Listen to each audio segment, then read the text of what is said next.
Այս միջավայրում լուրջ հարց հնչեցնել է իհարկե գնալով բարթանում է, բայց այնուամենայնիվ փորձեմ հարցը ձևակերպել։ Հարցս վերաբերում էր հարցի պես մեր հասարակության մեջ տիրող բռնության մթնոլորտին եւ հանցավորության վրա վերջինիս ունեցած ազդեցությանը։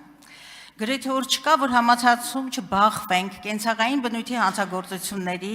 սպանությունների կամ ինքնասպանությունների մասին լուրերին եւ դինամիկան բոլորովին լավը չէ։ Վերջին 4 ամսում անչափահասների կողմից իրենց հասակակիցներին դաժան ծեծի 4 դեպք է արձանագրվել։ Նոյեմբերին Զորականի պետական քոլեջում, դեկտեմբերին Իջևանի դպրոցում, փետրվարին Ջրաշենի դպրոցում, փետրվարի 23-ին Երևանի 82 դպրոցում, սրանք իհարկե այսպես համացանցից եւ նաեւ պաշտոնական տվյալներից հայտնի դեպքերն են եւ ես չեմ բացառում, որ կան դեպքեր, որոնք չեն արձանագրվում եւ այսօր համացանցում եւս դպրոցներից մեկում նորից բռնության մի դեպքի ականատեսը եղանք։ Ինքնասպանությունները կամ սպանության հասցնելը շարունակում են մնալ պարտադիր ժամկետային զինծառայողների մահացության հիմնական պատճառներից մեկը, ինչը փաստում է բանակում դեռևս չհաղթահարված ոչ կանոնադրային հարաբերությունների մասին։ Ըստ ՀԿ-ների զեկույցի 24 թվականին ոչ մարտական պայմաններում մահացել է 36 զինծառայող, 25-ին 34։ Հարցս այսպիսին է, ինչ կանխարգելիչ աշխատանքներ են տարվում կամ ձեռնարկվում այս ուղղությամբ, կան արդյոք համապատասխան ուսումնասիրություններ, պատասխանատվության ենթարկված պաշտոնյաներ եւ վերջերս խոսվում էր հանցավորության կանխարգելման նոր ռազմավարության մասին, ինչ փուլում է այն եւ ինչ հետևությունների մասին կարող ենք այս պահին խոսել։ Շնորհակալություն հարցի համար, իսկ հարցին կպատասխանի Հայաստանի Հանրապետության վարչապետ Նիկոլ Փաշինյանը, համեցեք պարոն վարչապետ։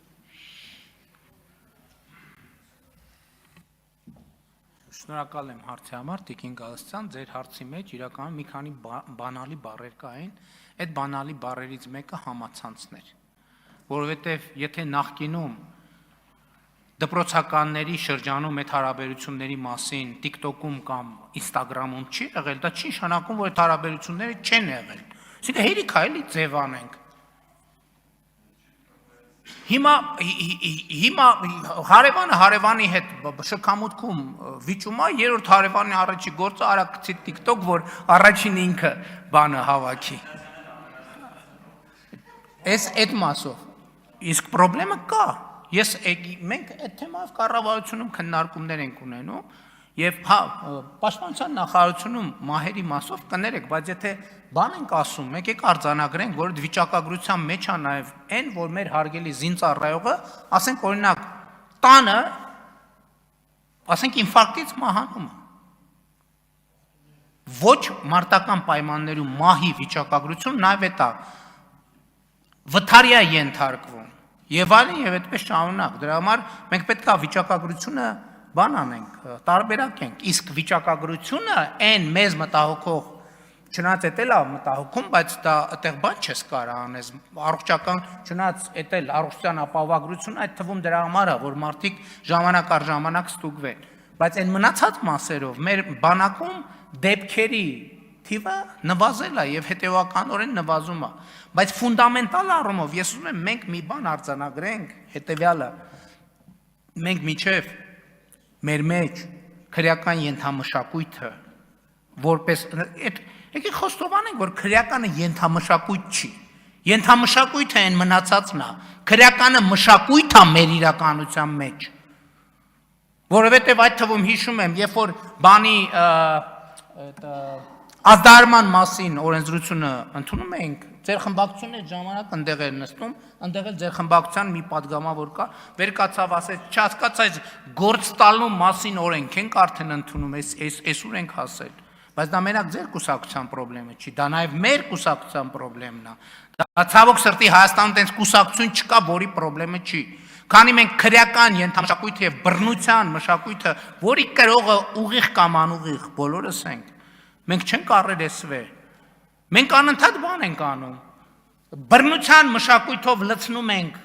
երեխային, 100 անգամ խոսել եմ, սկսած նրանից, որ հենց լեզուն բացվում է, առաջին բանը այն է, որ երեխեքին սիրելու մեր կամ իրանց հետ հարաբերվելու մեր ձևի մեջ բռնությունը պարտադիր ձև կա, ասենք պետք է կամ ինքը խփի, կամ դու խփես, կամ բայց մենք դրա հետևանքի մասին չենք մտածում։ Նեգատիվով այս քրեական մտածողությամբ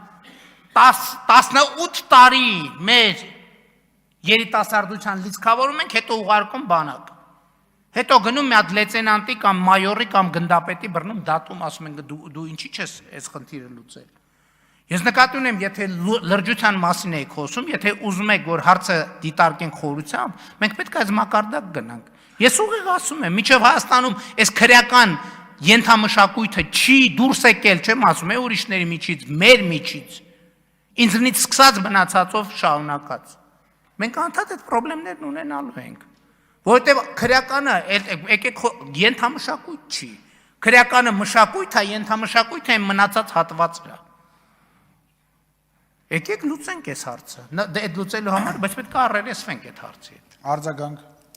Պարոն Փաշինյան, երբ դուք մոտեցաք ուրեմն այդ ամբյոնին, անկեղծ ասած, չարդարացված, բայց շատ ավելի լուրջ պատասխան էի սպասում։ Ես այդ շատ կոնկրետ հարց տվեցի։ Հանցագործության կանխարգելման ռազմավարությունը, որի մասին վերջերս ներքին գործերի նախարարը խոսեց, որ մշակման փուլում է։ Ինչ փուլում է այդ ռազմավարությունը։ Դուք ինձ տվեցիք ուղղակի զրուցարանի, հայերը դրա բեսեդկային ասում, բեսեդկայի զրույցի կենցաղային իր մակարդակի մի պատասխան, բայց ոչ կառավարությունը այս եւ իշխող քաղաքական ուժի պատասխանատվություն կրող անձի պատասխան, այսպիսի հանցագործություն կա, համացանցում կլինի թե չի լինի, դա թե դատախազության, թե ներքին գործերի զեկույցներում կա նաև կրթության նախարարության, դպրոցներում բռնության, բուլինգների, ամեն տեսակի մի խայտառակ պատկեր է։ Ես այս լուրջ ախտորոշման մասին եմ խոսում, դա մեր հավաքական, ընդհանուր աղթն է, մեր բոլորի դարդն է։ Այսօր եւս ինչ-որ կնոջ, միջին տարիքի մի կնոջ աշակերտը ուղղակի հարվածել է։ Ես խոսում եմ հիվանդ հասարակության մասին, բանակում ոչ կանադրային հարաբերությունների մասին եւ ակնկալվում էր նորմալ լուրջ պաշտոնական պատասխան։ Բոլորը մեղավոր էին բացի իշխող քաղաքական ուժից։ Մեր հասարակությունը, ինչպես եւ նախորդ հարցի պարագայում, այդ որակի պատասխան չի սպասում։ Ռազմավարություն ունեք թե ոչ։ Գիտակցում եք, որ այս մշակույթով հասարակությունը ապագա չունի։ Եվ այո, բոլորն են մեղավոր, սա մեր հասարակությունն է, մեր դասիրակության եւ ընտանիքի հայրենիք, բայց քաղաքական պատասխանատվությունը ձերն է։